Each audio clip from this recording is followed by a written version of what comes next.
Olha, nosso assunto a partir de agora é dívida pública, crise capitalista e questão social, que é tema de um seminário internacional, dívida pública, crise capitalista e questão social, o Núcleo Alagoano da Auditoria Cidadã da Dívida, realizando esse seminário, acontece agora, nos dias 6 a 7 de julho, no auditório da Reitoria da Universidade Federal de Alagoas. O Tesouro Nacional vai divulgar hoje a dívida pública federal no mês de maio. O valor inclui o endividamento do governo brasileiro no Brasil e também no exterior. No mês de abril, a dívida estava em 3,240 bilhões de reais. Uma dívida pública que é emitida pelo Tesouro para financiar o déficit do orçamento público, ou seja, gasta mais do que arrecada em impostos. Para se ter uma ideia, no ano passado, o ano de 2016, nós tivemos um crescimento dessa dívida em 11,42%. Então, o Núcleo está realizando essa auditoria, esse seminário internacional, e nós já estamos aqui com a presença do doutor em História Econômica e professor da UFAL, José Menezes, com o professor Francesco Schettino, da Universidade della Campania, em Nápoles, lá na Itália, e também com Paulo Falcão, coordenador-geral do Sindijus. Professor José Menezes, é sempre um prazer recebê-lo aqui. Um bom dia. Bom dia e, mais uma vez, agradeço o espaço. Bem, o que pretende o Núcleo com este seminário, realizado já a partir do dia 6 aqui na nossa capital? Bom, a nossa intenção é tornar prático um intercâmbio que a Faculdade de Serviço Social, UFAL, e a Cátedra de Dívida do Uruguai, da Argentina, da Colômbia e também agora na Itália, nós estamos fazendo concretamente um intercâmbio. Nós estamos aqui procurando troca de experiências nesses países sobre o tema da dívida, sobre a auditoria e sobre a questão social. Ou seja, nossa intenção é exatamente procurar mostrar até que ponto existem divergências quanto às causas e consequências da dívida pública para a questão social. Então, quer dizer, há uma relação direta, que ninguém duvide disso, entre dívida pública, questão social e um momento de crise capitalista no mundo. O que nós vamos procurar, eu vou estar numa mesa junto com o Francesco, que nós vamos tratar desse tema, e o que nós queremos mostrar é exatamente que o processo de endividamento dos países subdesenvolvidos, ele está ligado ao processo de crise capitalista dos países centrais. Ou seja, em 1872, quando nós tivemos uma primeira crise do capitalismo, houve uma busca de novos mercados, houve um processo de endividamento da América Latina, o endividamento de vários países da Ásia. Então, o que nós estamos querendo mostrar também é que quando você tem a crise capitalista, o Estado capitalista ele vai no sentido de preservar os interesses privados. Ou seja, na minha exposição eu vou tentar mostrar exatamente como que a história do capitalismo precisou de quê? No seu início, foi necessário a dívida pública para impulsionar o desenvolvimento do capitalismo. Um autor famoso até dizia que a dívida pública era uma varinha mágica que fazia surgir novos capitalistas. Se imaginava, então, que com o desenvolvimento do capitalismo não seria necessário o Estado. Ao contrário, quanto mais desenvolveu o capitalismo, e ele chegou à sua fase monopolista, rentista, nós tivemos foi mais ou menos o acirramento das contradições, o aprofundamento da crise, e esta crise vai exigir cada vez mais dinheiro. Eu tenho dados do Banco Internacional de Compensação, o BIS, e nele fica claro que em 2006 os estados nacionais do mundo deviam 21 trilhões de dólares. Em 2011, essa dívida pulou para 41 trilhões. Então, o que nós tivemos aí? A crise capitalista foi o principal responsável pela expansão da dívida. Por quê? Porque aí você teve a estatização de grande parte das empresas que faliram, estatização dos bancos. Então, e aí surge uma questão social. Por quê? Porque durante o processo de formação do capitalismo, o Estado pegou dinheiro público, se endividou para impulsionar o desenvolvimento do capitalismo. Ele acabou levando o quê? O acirramento do desenvolvimento do capitalismo, o desemprego, a crise social. E o que nós temos aí? À medida que o Estado impulsiona o desenvolvimento do capitalismo, ele acaba impulsionando a dívida pública. E ao impulsionar a dívida pública, ele compromete os gastos com a saúde, com a educação, com a segurança, com a reforma agrária. Ou seja, o que nós queremos mostrar é que o Estado tem essa contradição fundamental. Aqui em Alagoas, acho que é o melhor exemplo. Aqui não, eu tive também em Mato Grosso e tive também em Rondônia. E é muito parecido. O que nós sabemos já? que em cada estado, seja Mato Grosso, Rondônia ou Alagoas, os principais causadores da dívida pública aqui foram aqueles que fizeram empréstimos junto ao Produban, ao BEMAT ou ao Beron, que é o Banco de Rondônia. Ou seja, uma parte da burguesia local pega dinheiro emprestado no banco, não paga, e o Estado pega dinheiro emprestado da União para cobrir esse rombo. E aí tem aquele conflito que eu sempre digo que é o conflito entre o Super-Homem e Clark Kent.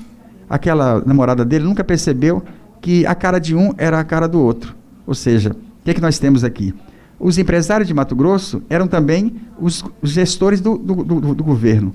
E esses empresários do Mato Grosso, gerindo o estado de Mato Grosso, eles pegavam o dinheiro emprestado e não pagavam. Depois o estado de Mato Grosso assumia a dívida.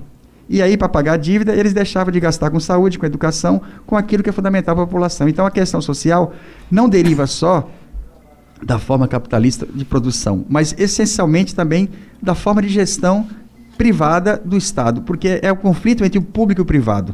Uma hora você é público, outra hora você é privado.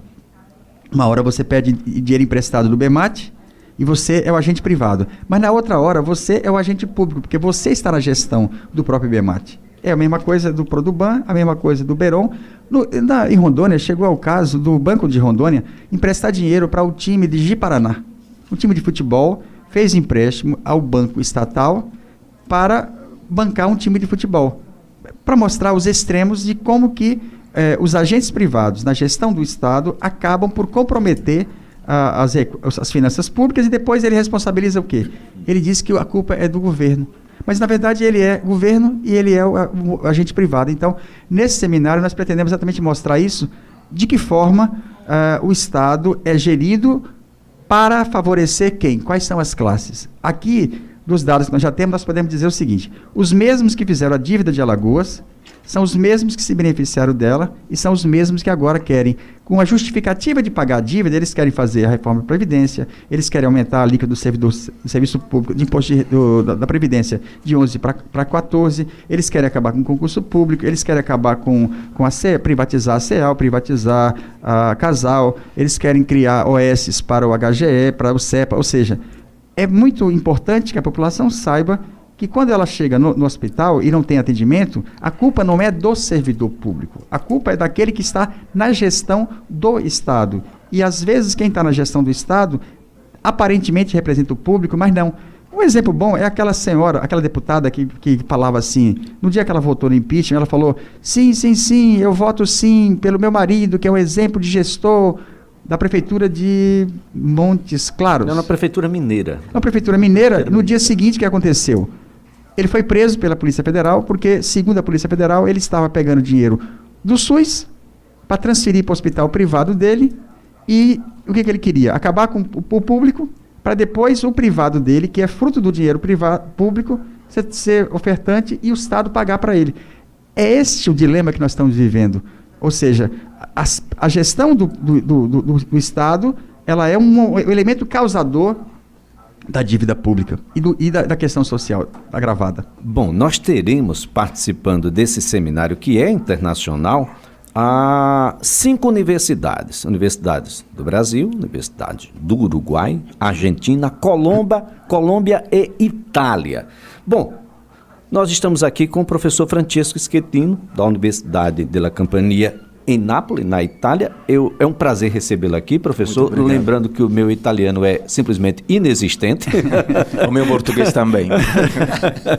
Bom, a gente vai ter uma possibilidade de fazer um estudo comparado, claro, de como nasceram, se robusteceram e parece que se tornaram impagáveis as dívidas de países mundo afora. Professor, um bom dia. Bom dia. O problema é que fazer uma comparação entre Brasil e Itália, por exemplo, é muito difícil. Por quê? Porque quando o professor Menezes fala da situação da dívida no Brasil, parece que fala da situação da dívida na Itália. Então é mais ou menos uma comparação imediata. Por quê? Mas tem uma razão nisso. Ou seja, a crise capitalística do capital mundial, dos países centrais, dos países subdesenvolvidos, assim chamados, é a mesma crise. A crise do capital, então não tem primeiro mundo, entre aspas, ou terceiro mundo. É uma crise que é importante porque é uma crise de superacumulação. Então, é importante colocar o conceito mesmo da dívida pública, da dívida externa ou interna, nesse sentido. Porque não é só um problema de gestão do dinheiro público, mas um problema é que a dívida pública tem que ser entendida como um instrumento e, ao mesmo tempo, um resultado da crise capitalistica. E, falando com uma terminologia mais marxista, a maior leva, o maior instrumento, o melhor instrumento para a acumulação do capital. Por quê? Porque através da dívida pública você pode, sem problemas, transferir o profito no setor privado e coletivizar as perdidas, os gastos. Então, quando o professor Menezes fala do hospital público, do problema do servidor público, é tão parecido à Itália que eu não posso acreditar. Por quê? Porque a gente está vivendo a mesma situação. Eu chego da um lugar, Nápoles, que todo mundo conhece aqui, que é no sul da Itália, um lugar assim chamado primeiro mundo, em que tem uma taxa de desemprego juvenil que chega ao 45%. Uma situação em que tem uma redução progressiva dos estudantes da ensino superior, da universidade. Tem um crime organizado muito, muito forte. Por exemplo, aqui tem também um professor de Fiores, que é professor de Direito, que fica aqui, ele fala italiano e calabrese, só não fala português. E também um economista, professor da Cunto, da minha universidade. Eu chego de Roma, ele chega diretamente do sul. E o crime organizado é principalmente o núcleo da gestão do capital em um país desenvolvido, assim chamado do primeiro mundo. Mas não é o primeiro mundo, é um país em que você tem a metade das famílias que tem o risco de ser pobre. Imagina. Então, a crise econômica é o ponto de partenza para entender que é a dívida pública. A gente, depois da emergência a crise mais nova, aquela que começou nos anos 70 e que no 2008 foi muito forte nos Estados Unidos e depois na Europa, claramente encontrou que a redução progressiva dos direitos, a financiarização dos direitos dos trabalhadores e da gente mais em geral.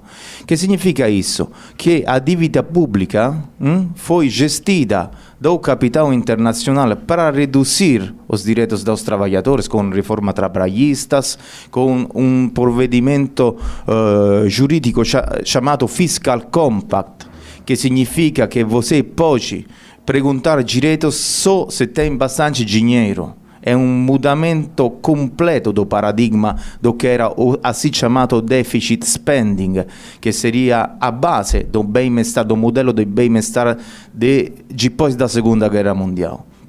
Então agora você tem uma redução dos serviços. Isso significa uma redução do assim chamado salário indireto, redução da qualidade do serviço público em geral, hospital, saúde, escola, universidade. Você imagina que no prédio onde a gente mora, que é a Faculdade de Direito da Universidade della Campania, você tem buraco em qualquer parte.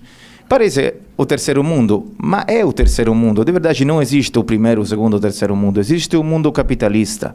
Então, a única diferenciação que tem uma classe que domina, a classe dos donos e a classe trabalhadora. Essa é a única diferença, porque quando você vai trabalhar também na Itália, que aqui tem um modelo muito propagandístico do primeiro mundo, tem tudo, não tem nada. Imagina que na nossa universidade você não tem o Wi-Fi, que aqui tem em qualquer esquina. A gente chega aqui na universidade, não tem Wi-Fi. Francesco, repete para mim, não tem o quê? Wi-Fi, a conexão à internet. Sério? Sério. Não tem. Não tem. Como não tem? Isso é a Itália, de verdade. Depois tem uma propaganda que fala do primeiro mundo. Mas é o primeiro mundo? Aqui ou para a Itália? A propaganda. Essa é a propaganda do primeiro mundo, é muito forte. Então, não tem, por exemplo, a gente não tem um computador para trabalhar na universidade, imagina. Não é uma universidade marginal, não é uma universidade de um lugar pequeno. Nápoles é conhecida em todo o mundo. Então, a situação mudou muito fortemente depois da emersão da crise, da emergência da crise do 2008, porque todos os serviços clinicamente foram reduzidos, porque a ideia era, agora a crise tem que ser pagada por os trabalhadores. Tem o álibi de dizer, agora tem crise, então tenho que reduzir o espaço na escola, as infraestruturas na universidade, tenho que pagar mais para entrar na universidade. Em um lugar pobre como o sul da Itália, a gente claramente encontrou uma redução progressiva do número das pessoas que ficam na universidade. Automaticamente, quando você tem uma redução dos inscritos na universidade, tem, ao mesmo tempo, um incremento da gente que trabalha com crime organizado. Então, é importante fazer uma ligação entre crise econômica e dívida pública por todas essas razões. Bem, quem está conosco também é o Paulo Falcão, Sindijus. Paulo, bom dia, sempre um prazer recebê-lo aqui. Bom dia, Elias, bom dia a todos os ouvintes da Rádio CBN. Estamos aqui acompanhando os professores aqui da Itália, aqui de Alagoas também, José Menezes, né?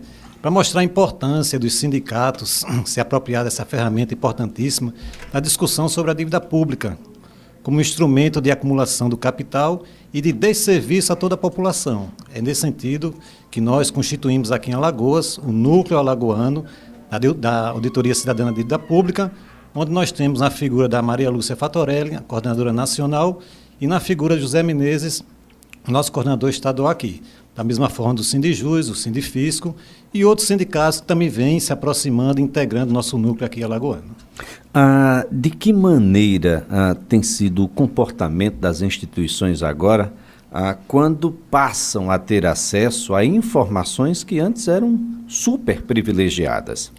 Informações de difícil entendimento para a população, né? É esse o objetivo que esse núcleo no país inteiro está tentando popularizar, para que as pessoas, ao se apropriar desse conhecimento, consigam transformar essa realidade. É nesse sentido que a gente já fez diversos cursos online, né, com várias categorias de trabalhadores, e esses encontros, seminários estaduais e internacionais, traz essa importante ferramenta de discussão no âmbito acadêmico da Universidade Federal, mas trazendo de suma importância os movimentos populares e os movimentos sindicais. Professor José Menezes, quando a gente fala em Maria Lúcia Fatorelli, eu lembro da dívida pública equatoriana. Nós estamos falando da mesma pessoa? Exatamente. Mas antes, eu só queria lembrar que esse evento está sendo apoiado pelo Sindifisco, Sintufal, Adufal, Sindijus, Sindetufal e Sindprev. Ou seja, é bom sempre lembrar que ele tem o apoio que é fundamental nesse momento. Maria Lúcia, ela não só do Equador, mas principalmente do Equador, ela também participou da auditoria da dívida da Grécia. Mas o que nós temos aqui? Essa foi uma das primeiras experiências em que ocorreu uma auditoria apoiada pelo governo, pressionada pela base social, e que, ao constatar que a dívida era parte dela ilegal, foi aprovado que toda a dívida ilegal seria suspensa e que, a partir daí, haveria gastos sociais. Nós temos exemplos aqui que poderia ser praticado. Recentemente, o Supremo Tribunal Federal deu uma liminar para 11 estados, e nesta liminar, a partir da súmula 121, foi considerado o juros sobre juros ilegal. O que é juros sobre juros? É exatamente algo que a súmula 121 proíbe. Bom, mas o que isso representa? O Alagoas emprestou 2,3 bilhões em 98, pagou 7,3 e deve 10,5. Ou seja, quanto mais ele paga, mais ele deve? Exato. Então tem que deixar de pagar. Então, esses juros sobre juros, o governo do estado de Alagoas recorreu ao STF, o STF deu uma liminar, e por essa liminar, o efeito do juros sobre juros não teríamos mais dívida. Seria algo parecido com o que aconteceu no Equador. Ou seja, o STF reconhece a ilegalidade do efeito do juros sobre o saldo devedor. Mas o que aconteceu? Todos os governadores, seja aqueles que ganharam liminar ou não, renunciaram a esta decisão liminar e foram para a renegociação. Então, imagine você, se fosse aplicado a liminar, Alagoas pagou ano passado 840 milhões. Se declarado ilegal e o STF e o governo cobra que isso seja usado para redefinir a dívida, Alagoas não teria que pagar 840 milhões. O que poderíamos fazer com 840 milhões? Aí vem a coisa assustadora. Isto aí é quase uma vez e meia o orçamento da UFAL. Para você ter uma ideia, o que significa a dívida? Vou pegar o estado de São Paulo. O estado de São Paulo paga por ano 10 bilhões de reais de dívida. O município de São Paulo paga 3 bilhões de juros. 13 bilhões é mais do que o orçamento da USP, Unesp, Unicamp. Eu gosto sempre de colocar esse exemplo, porque a gente acaba esquecendo o que representa o pagar a dívida. Para você ter uma ideia, este ano a União vai pagar 50% do orçamento de dívida. Isso é quase 14 vezes o gasto com a educação. Então, o que o Francesco está colocando, o que o Francesco está colocando, isso aí o que o Francesco está colocando é um alerta para todos nós, porque o que nós estamos vendo agora? A UFAL e todas as universidades tiveram cortes gigantescos. A nova gestão conseguiu renegociar vários contratos, reduziu em muitos deles 20%, mas aí o que aconteceu? Veio um novo corte. Então, o que nós estamos vendo? Um ataque progressivo a todas as universidades, a todo o serviço público. E para que esse ataque? Para poder sair de 47,5% do orçamento para 50%.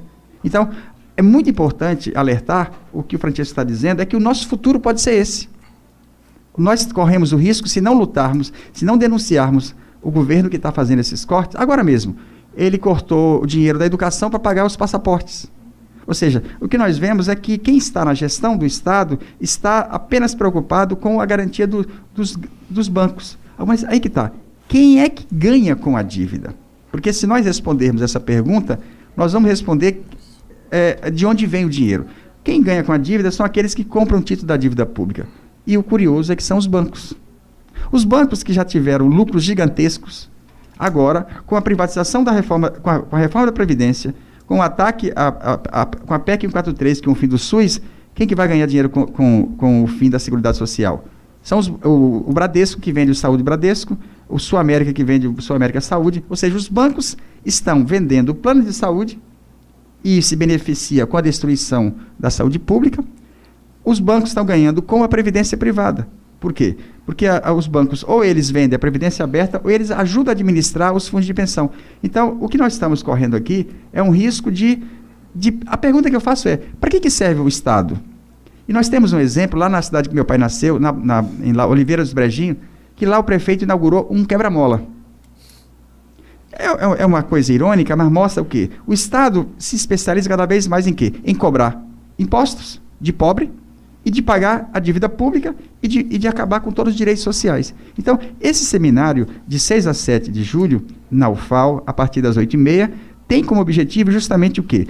Expor as experiências que nós já tivemos nesses vários países, mas que buscar envolver o conjunto da população para que ela possa participar. Porque a questão toda é o seguinte, se nós já pagamos a dívida de Alagoas 4 vezes e devemos mais 4, a pergunta que eu sempre faço é, quantos irão morrer porque não tiveram acesso à saúde, porque não tiveram acesso ao emprego, porque não tiveram acesso à reforma agrária? Ou seja, o que nós estamos querendo mostrar é exatamente que há uma solução.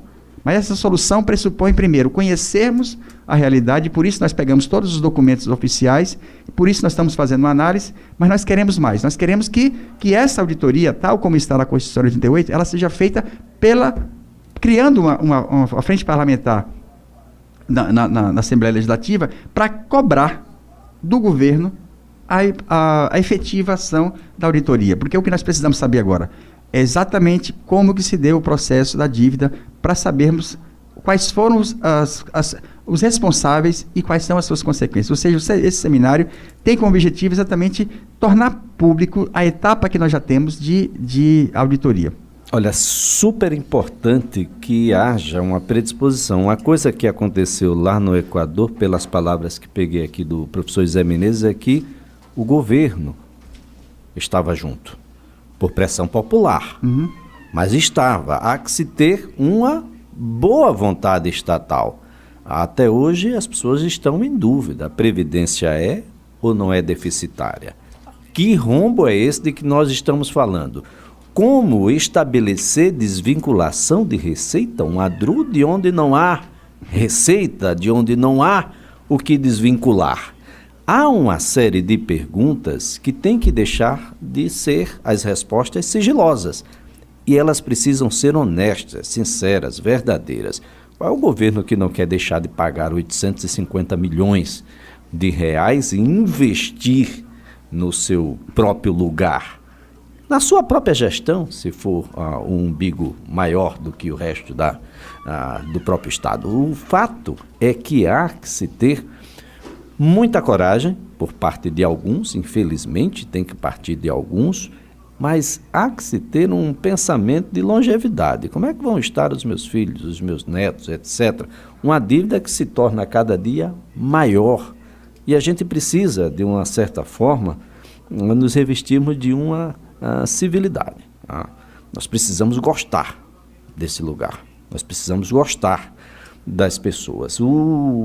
Todos os serviços estão em frangalhos. Essa que é a grande verdade. Nós vamos ao Repórter CBN, mas nós vamos retornar.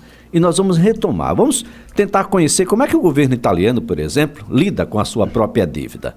O que é que pensam os italianos sobre a sua dívida? Será que eles têm a ausência das mesmas respostas que nós temos aqui no Brasil? Eu não sei se a Previdência é ou não é deficitária.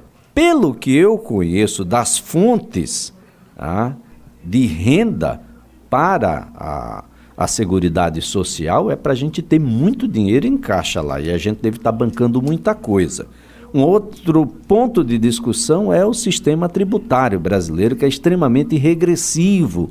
Não sei se há algo a ser comparado nesse sentido, mas quanto menos você ganha no Brasil, mais você paga proporcionalmente de impostos. E isso não pode. Aliás, há um objeto de desejo meu aqui, que é a contribuição de iluminação pública no município de Maceió, que vai ser alvo de discussão extrema aqui.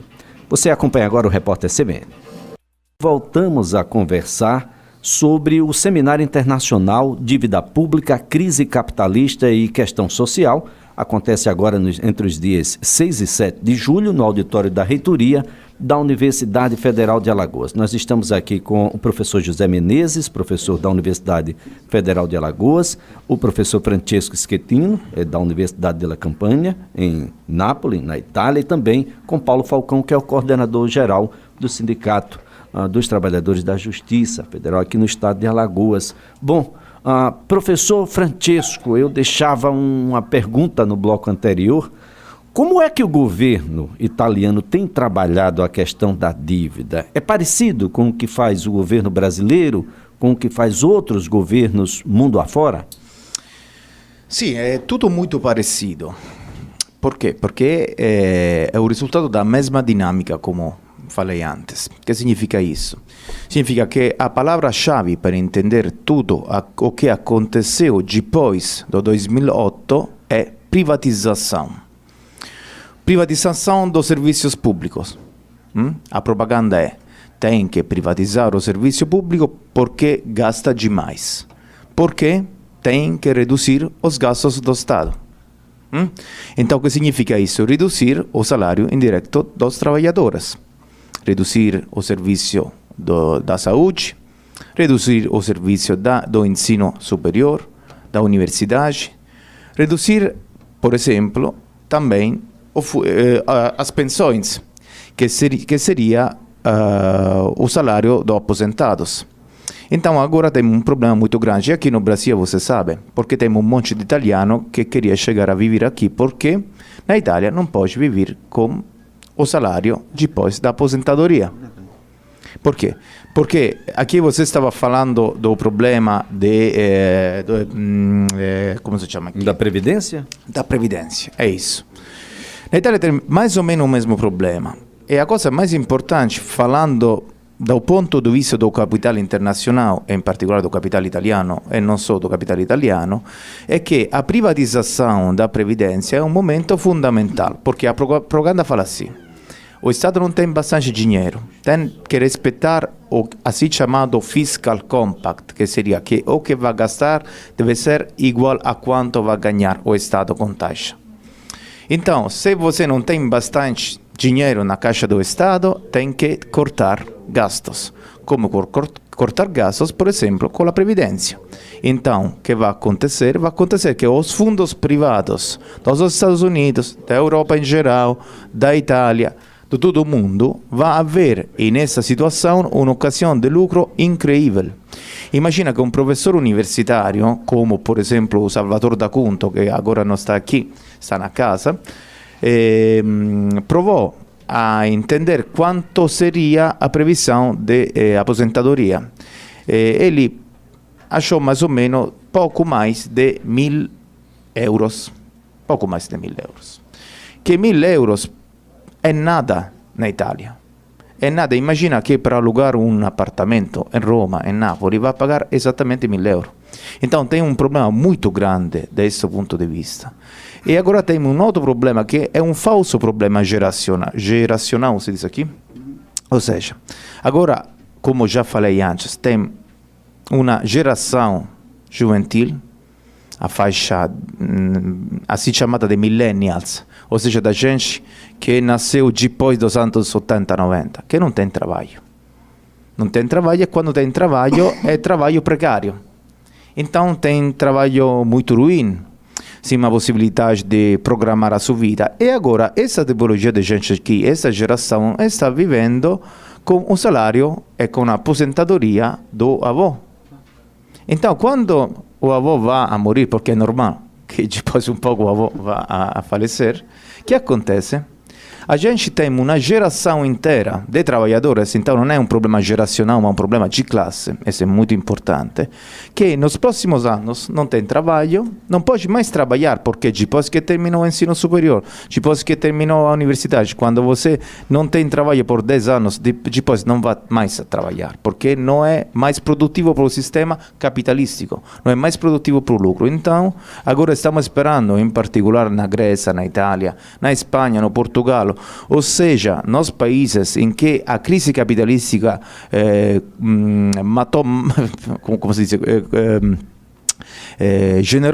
gerou muitos problemas, tem uma inteira geração que vai a pesar sobre quê? Sobre a caixa do Estado, porque não trabalha e tem que viver.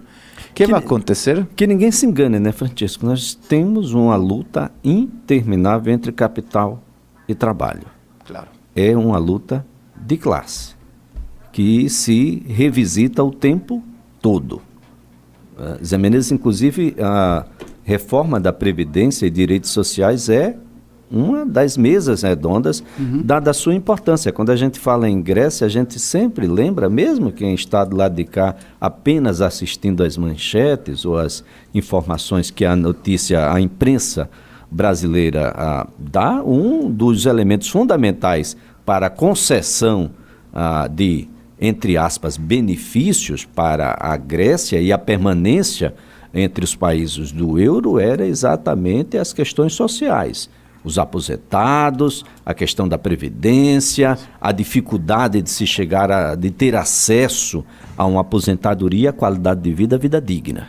Olha, essa mesa que Maria Lúcia vai participar, eu até aproveito para chamar os servidores públicos em especial, porque ela vai tratar justamente da dívida dos estados, dos pacotes de limite de teto do gasto, porque o que eles estão fazendo aqui? O que eles estão fazendo aqui é o que já fizeram na Itália, que não tem mais Wi-Fi. O que o governo aprovou aqui? Congelamento dos gastos sociais por 20 anos. O que os estados estão chamados a fazer para rolar a dívida que não deveria existir? É fazer um teto de gasto. Então, a Maria Lúcia vai tocar exatamente de que forma, em cada estado, a dívida pública foi a desculpa encontrada para produzir essas reformas. Mas eu queria só lembrar uma coisa que você falou do imposto regressivo. No Brasil, ao contrário da Europa, aqui a tributação recai sobre o pobre. Lá é mais sobre o rico. Mas a reforma da Previdência tem uma coisa muito importante e que poucos estão colocando. É que existe mais ou menos 500 bilhões de dívidas das empresas e dos estados e dos municípios que não repassaram. O que nós tivemos?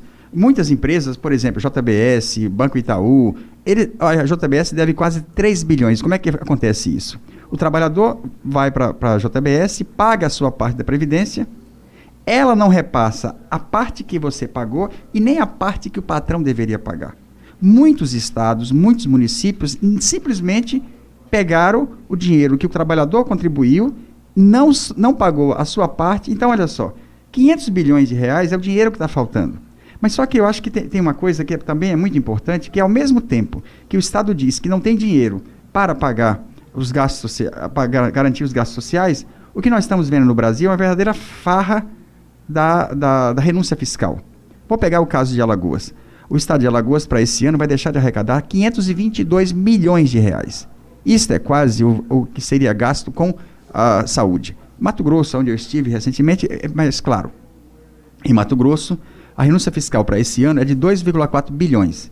Eu fui olhar o orçamento do Estado desse ano, é de 2,4 bilhões. O caso do Rio também é bastante sintomático. O Rio de Janeiro, nos últimos 6 anos, fez uma renúncia fiscal de 138 bilhões de reais. Ou seja, o Estado deixa de arrecadar 138 bilhões. Isso corresponde a 130 anos do orçamento da UERJ, que está falida, ou falindo. Então, esta é uma questão muito importante, que o que está colocado aqui é o seguinte: para pagar os juros dos bancos, para pagar o juro da dívida, para garantir o lucro dos bancos, você sacrifica inteiramente as políticas sociais. Então, acho que a coisa mais difícil para a população entender é que, o que nós temos do outro lado? É a tentativa de satanização do servidor público. É mais ou menos assim.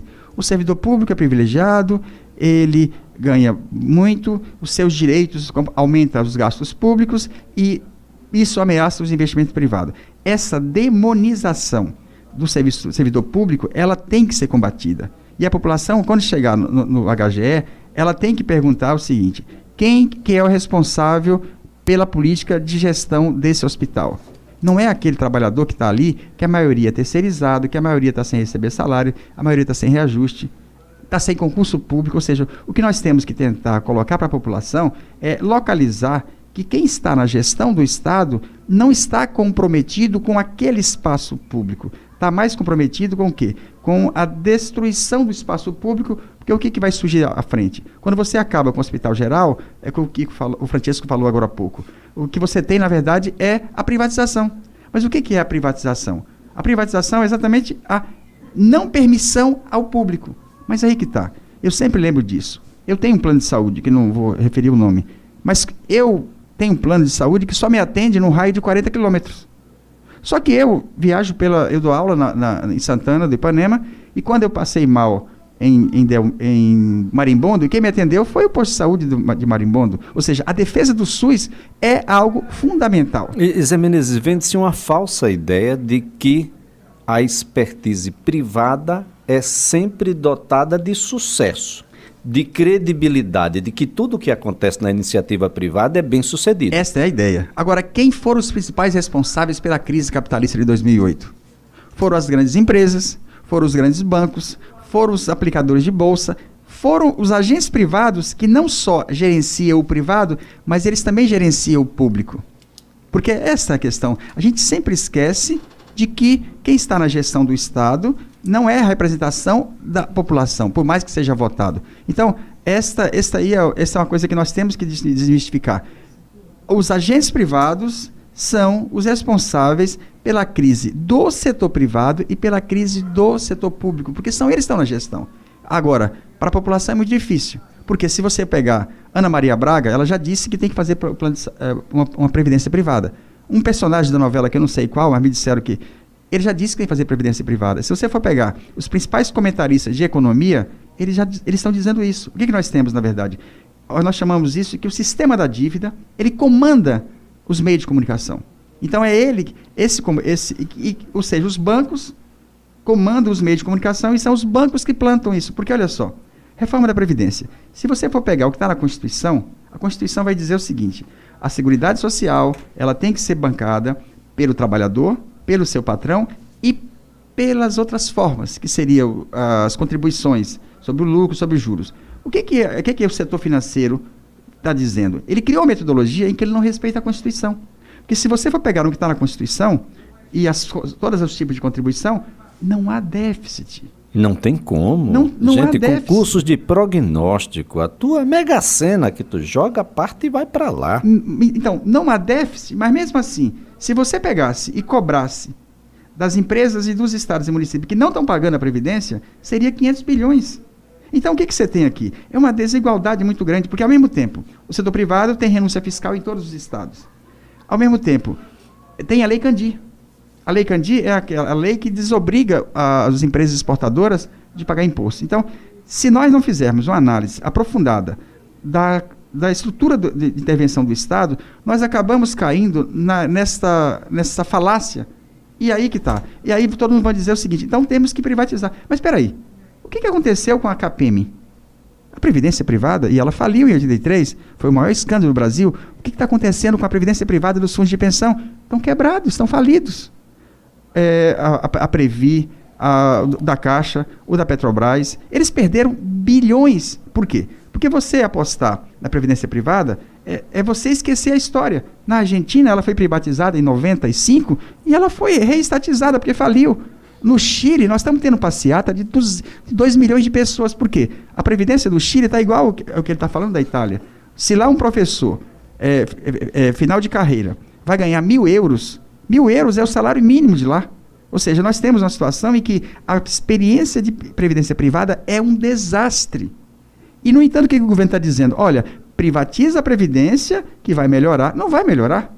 Por quê? Porque ela já passou. O que a Previdência Privada faz? E os estados, dentro daquele pacote de concessões para poder financiar a dívida, também deveriam criar as suas previdências. Exatamente. O que está sendo proposto aqui é para todos os servidores públicos no futuro, que ainda forem servidor público, eles vão fazer o quê? Eles vão entrar no plano no fundo de pensão.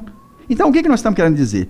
Que a saída encontrada da Previdência Privada é o desastre. Mas o que significa isso? O fim da Previdência Pública vai reduzir a expectativa de vida, vai sacrificar a grande parte dos municípios. Eu dou aula em Santana e eu sei perfeitamente que lá todo mundo precisa.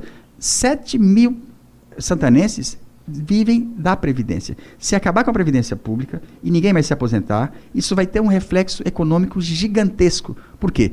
Tal como na Itália, em que os filhos estão dependendo dos avós, aqui nós vamos também ter a mesma coisa. Só que aqui os avós não vão se aposentar.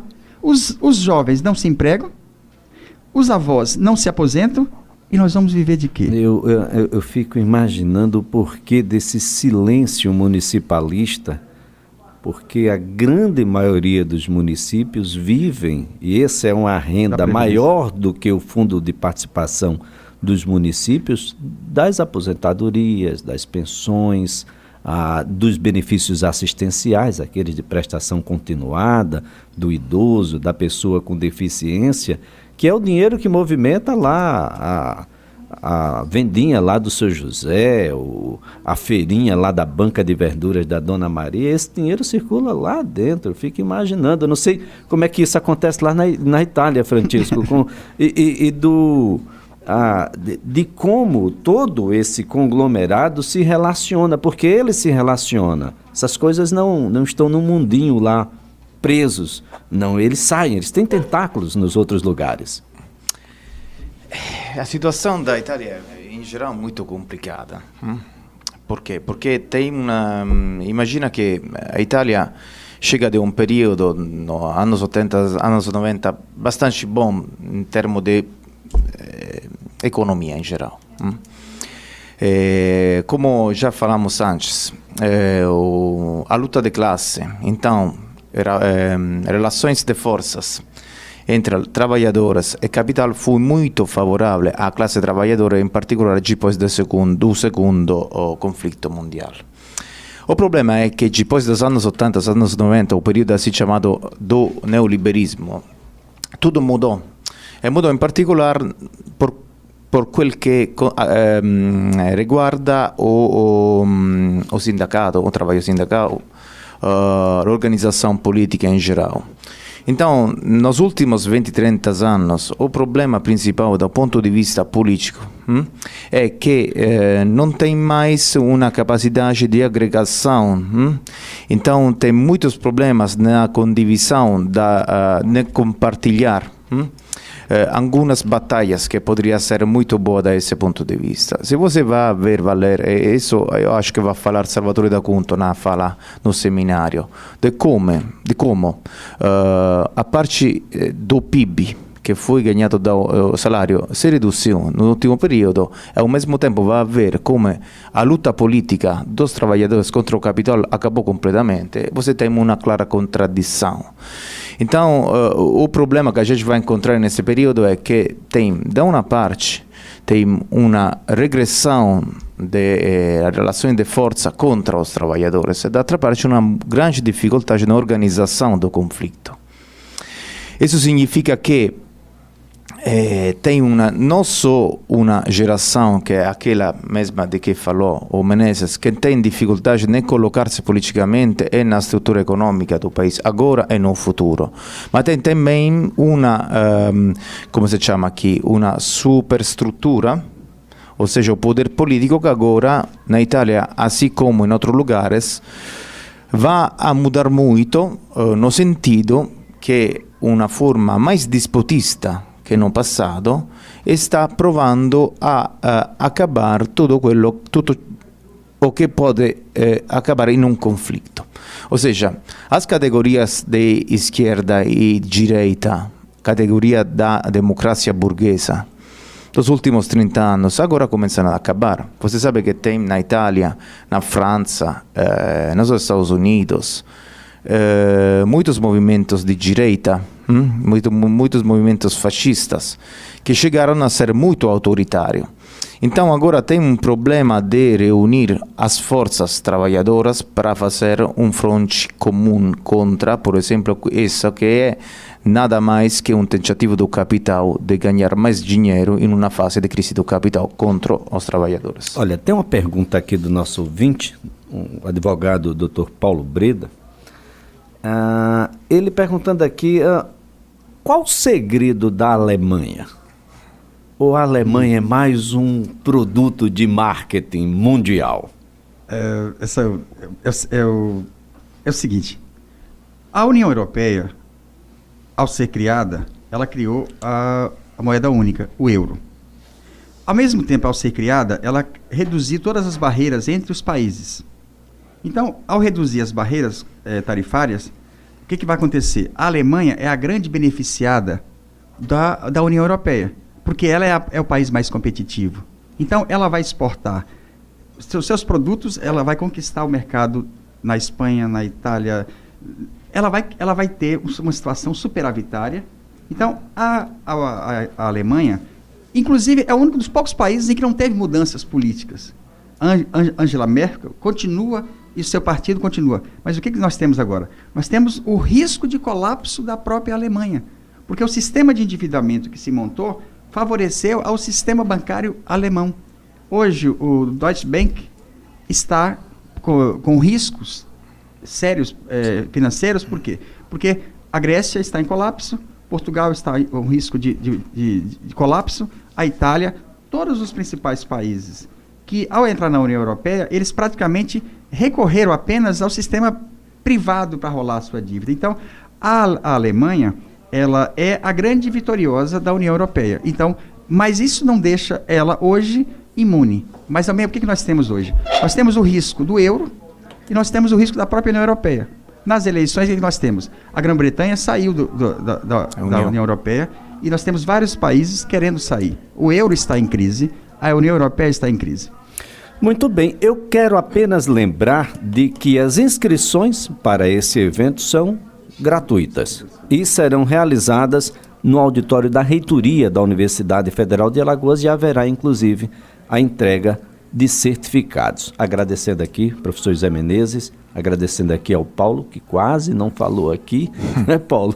Elias tá meio assim com você, mas não é não. E agradecendo aqui também ao professor Francisco, eu tenho certeza que será um embate muito bom lá. Nós teremos, inclusive, uma mesa imperdível, como todas as outras, dívida pública, corrupção, democracia e direitos humanos. Dos 4 itens aqui, eu conheço muito bem a questão da dívida pública, porque nos cobram tanto, não é? Mas corrupção, gente, pelo amor de Deus, democracia onde? E direitos humanos foi deletado. Nós estamos vivendo um momento extremamente ruim da nossa vida. Eu, nos meus 50, eu não consigo encontrar absolutamente nenhum período pior que esse. em tempos de dita democracia, como nós podemos ser tão autoritários, tão desumanos, né, e tão firmes nessa proposta de desumanizar o todo. Agradecendo a todos.